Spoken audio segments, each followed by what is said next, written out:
All right. Okay, so I have a bunch of garlic to harvest. And I have this bed here that I put in, I think I put them in November of last year. So today's date is July 13th, 2026. And I have this bed. I got a hardneck garlic, which I ordered online. I got it from Keene, Keane, Keene, which is, they have garlic that you can buy bulbs for. And so I got a whole bunch of garlic, all different types of hardneck garlic. So I put some in this bed here, and I put some in, I had no more room, so I put some back here in this bed, and it's a mess, I'm sorry. And then there were a few volunteers back there that came in, which I'm going to pull those out too. So what I'm going to do is I'm going to harvest these now, and we'll see what we get underneath. All right, so hopefully let's see what we get. So essentially the way to harvest them is you can tell they're ready when they say about 50% of the leaves are brown again. So if you can see, the top leaves are still green, but these are brown and these have died off. So they said you should at least have the bottom three gone, and then you know they're time to harvest. So that's how I'm looking at it. So let's see. And again, I do have, this used to be a tomato bed as well. So through the summer, now we have some tomato volunteers that have been in. So what'll happen is after I pull the garlic, I'll probably let them take hold and they'll finish up the bed for me for the season. All right, so let's see what we get. All right, so basically you just reach down, and I'm not using gloves, which I probably should, but I don't want to mess up anything. So I want to try to feel for them. All right, cool. There's my garlic. And I'm going to make a pile of them. And then what we'll do is we'll have them dry on a rack. And they have to dry for 3 weeks. And then what I'll do is I'll make braids. I can make braids from them right away. But I'm just going to give them a couple of days of drying. All right, let's pull a couple more.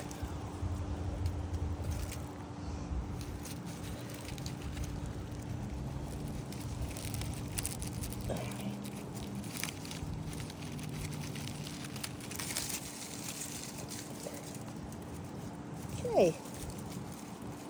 This one actually is a little mushy, so it's probably overdone. So yeah, you can see that from the branch. See that? It's very brown, so that was way done. So I have to make sure to get them sooner than that. So let's see what else we got here.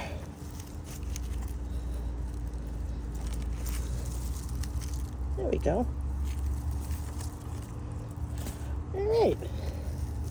All right, I'm going to get to pulling the rest of these because they are way ready to go. There we go. Cool, right? Okay. Let's try a couple more. And then I'll pull the rest off camera.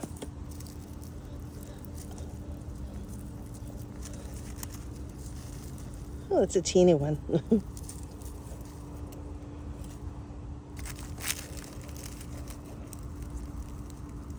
All right. Okay. That's a lot. So I'm going to be making braids out of these. But let me pull the rest and we'll come back. Okay, that's what I have so far. I took away about half the bed. I'm going to work on the rest now. What I'm going to do is once they're collected all together, I'm going to put them they should be in a dry location where they're going to cure. But it really shouldn't be in the sun. So I have a place under my porch that I'm going to lay them flat.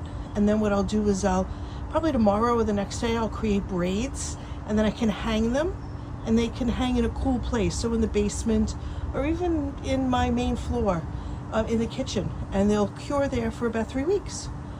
So all right, so I'll be back to show you the whole haul once I'm done pulling everything else.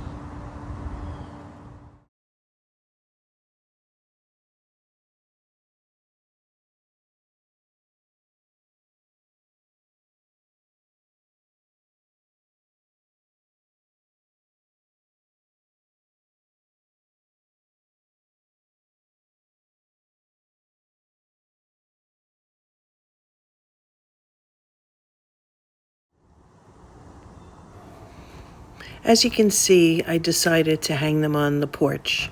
They get the best airflow, and the whole idea is for them to be out of the sun, but yet to have some airflow.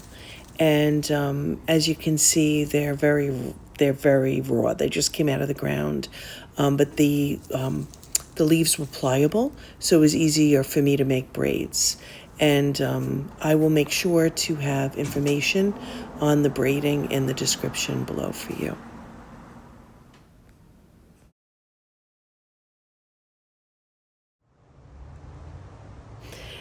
As you can see from these braids, they're pretty dirty. The garlic has a lot of dirt on it. Once they cure, I don't want to damage the skins. Then I'll end up brushing it off with a paintbrush, so they'll be ready to use in the kitchen.